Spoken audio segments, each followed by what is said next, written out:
Sir, ఎవరో ముసలాయన AC waiting రూమ్లో పడక కుర్చీలో నిద్రపోతున్నారు. టికెట్టూ లేదు, బయటికి వెళ్ళమంటే వెళ్ళట్లేదు అని స్టేషన్లో వెయిటింగ్ రూమ్లను పర్యవేక్షించే మహిళ స్టేషన్ మాస్టర్కి కంప్లైంట్ చేసింది.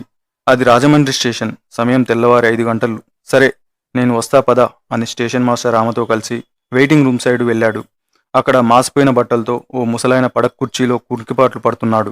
ఆ ముసలాయన్ని చూసి స్టేషన్ మాస్టర్ షాక్ అయ్యారు. ఆ ముసలాయన ఎవరో కాదు, ఆంధ్ర రాష్ట్రానికి మొదటి ముఖ్యమంత్రిగా పనిచేసిన టంగుటూరి ప్రకాశం పంతులు గారు. ప్రకాశం గారు చనిపోవడానికి ఏడాది ముందు జరిగిన సంఘటన ఇది. వెంటనే స్టేషన్ మాస్టర్ టంగుటూరి ప్రకాశం పంతులు గారికి నమస్కరించి, అయ్యా మీరా, నేను రాజేశ్వరరావు గారి అబ్బాయిని, మీ శిష్యుడిని అని నమస్కారం చేశాడట. ప్రకాశం గారు కళ్ళు తెరిచి, ఏరా భోంచేశావా అని అడిగాడట. పంతులు గారి ప్రశ్న స్టేషన్ మాస్టర్కి అర్థం కాలేదు. తెల్లారి 5 గంటలకు ఎవరైనా కాఫీ తాగావా అంటారు, లేకపోతే టిఫిన్ తిన్నావా అని అడుగుతారు. మరి పంతులు గారేంటి భోంచేశావా అని అడుగుతున్నారు? బహుశా వయసు మీద పడడంతో ఏం అడగాలో తెలియక ఇలా అడిగారేమో అనుకుని పంతులు గారితో, అయ్యా ఇప్పుడు సమయం తెల్లారి 5 గంటలు అవుతుంది, మీరు కాఫీ తాగావా అని అడగబోయి భోంచేశావా అని అడిగినట్లున్నారు అని అంటాడు. దాంతో పంతులు గారు, ఏరా మీ నాన్న రాజేశ్వరరావు నీకు నేర్పించిన సంస్కారం ఇదేనా? నేను నిన్నేమడిగాను? భోంచేశావా అని అడిగా. దానికి నువ్వేం చెప్పాలి? నేను భోంచేశా, మీరు చేశారా అని కదా అడగాల్సింది. స్టేషన్ మాస్టర్కి విషయం అర్థమైంది. పంతులు గారు ఆకలి బాధతో ఉన్నారని అర్థమైంది. వెంటనే ఆయనకు కావాల్సిన పదార్థాలను తీసుకొచ్చి అతనికి భోజనం చేపించారు. ఈలోపు ప్రకాశం పంతులు గారు రాజమండ్రి స్టేషన్లో ఉన్నారని తెలిసి జనాలు పోటెత్తారు. ఇప్పుడు మీరు ఎక్కడికి వెళ్ళాలి పంతులు గారు అని ఓ పెద్ద మనిషి పంతులు గారిని అడిగారు. విజయవాడ వెళ్తా అన్నారు పంతులు గారు. పంతులు గారి దగ్గర డబ్బులు లేవని తెలిసి అక్కడికక్కడే జనం తలా 2 రూపాయలు, 5 రూపాయలు అలా వేసుకొని మొత్తం 72 రూపాయలు పోగు చేసి పంతులు గారి జేబులో పెట్టి విజయవాడ రైలు ఎక్కించారు. 72 రూపాయల అని చులకనగా మీకు అనిపించవచ్చు, కానీ అది ఆనాడు 72,000 రూపాయలతో సమానం. రైలు బయలుదేరుతుందనగా ఒక వ్యక్తి పరిగెత్తుకుంటూ వచ్చి పంతులు గారి కాళ్ళ మీద పడి, పంతులు గారు మీరు రాజమండ్రి స్టేషన్లో ఉన్నారని తెలిసి 10 మైళ్ళ దూరం నుంచి పరిగెత్తుకుంటూ వచ్చానయ్యా. నా భార్య క్యాన్సర్తో బాధపడుతుందయ్యా అంటూ పెద్దగా ఏడవడం మొదలుపెట్టాడు. పంతులు గారు వాడిని లేపి, ఏరా మనుషులన్నాక కష్టాలు రాకుండా ఉంటాయా?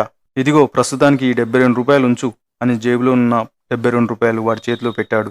పక్కనే ఉండి ఇదంతా చూస్తున్న ఓ పెద్ద మనిషి, అయ్యా పంతులు గారు మీ జేబులో ఉన్న మొత్తం వాడి చేతిలో పెట్టారు, మీకంటూ కనీసం ఓ 10 రూపాయలన్నా ఉంచుకోవాలి కదండి. సరే ఎలాగోలా విజయవాడ వెళ్తారు, మళ్ళీ అక్కడ ఎవరో ఒకళ్ళు మీకు అన్నం పెట్టాలి, ఇంకొందరు పూనుకొని మిమ్మల్ని రైలు ఎక్కించాలి. ఎంతో గొప్పగా బతికిన మీకు ఈ కర్మ ఏంటి పంతులు గారు అంటూ బోర్న ఏడిస్తే పంతులు గారు ఆయన భుజం మీద చెయ్యేసి, ఏరా నాకేమన్నా అయితే చూసుకోవడానికి ఇంతమంది ఉన్నారు, పాపం వీడికి ఎవరున్నారా అని కన్నీళ్ళ పర్యంతమయ్యారట. ఆ రోజుల్లో తమ కోసం కాకుండా జనం కోసం నాయకులు బతికేవాళ్ళు. ముఖ్యమంత్రి పదవి చేసినప్పటికీ తనకంటూ ఏమీ మిగుల్చుకోలేకపోయారు పంతులు గారు. కానీ ఈనాడు అచ్చాగాళ్ళు లుచ్చాగాళ్ళు అంతా ఏకమై ఒక ఊర్లో వార్డు నెంబర్ స్థాయి నుంచి ఎమ్మెల్యే, ఎంపీల వరకు కూడా ఎంత దొరుకుతుంది, ఎంత దోచుకుందాం, ఎక్కడ దొరుకుతుంది అనే ధోరణుల్లో చాలా మంది రాజకీయ నాయకులు అవినీతికి పాల్పడుతున్నారు.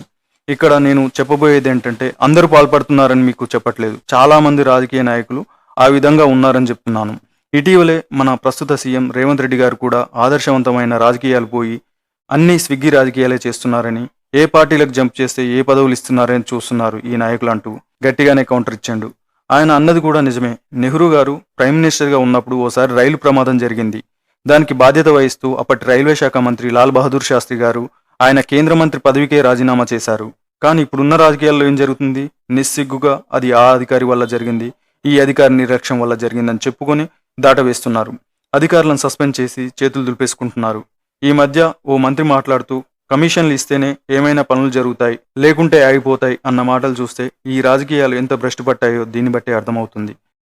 అంతేనా, ఎవరేం మాట్లాడుకుంటున్నారు, ఎవరేం చేస్తున్నారని దొంగచాటుగా ఫోన్లు ట్యాపింగ్ చేయడం, ఇంకా ఇలాంటి లుచ్చా పనులు చేస్తూ వ్యవస్థను సర్వనాశనం చేస్తున్నారు.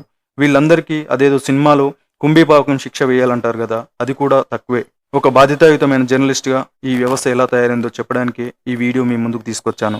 మరి మా ఛానల్ని సబ్స్క్రైబ్ చేయాలా వద్దా అనేది మీ ఇష్టం. మరో మంచి వీడియోతో మీ ముందుకు వస్తాం. అప్పటి వరకు సెలవు. Signing off, Savyasachi.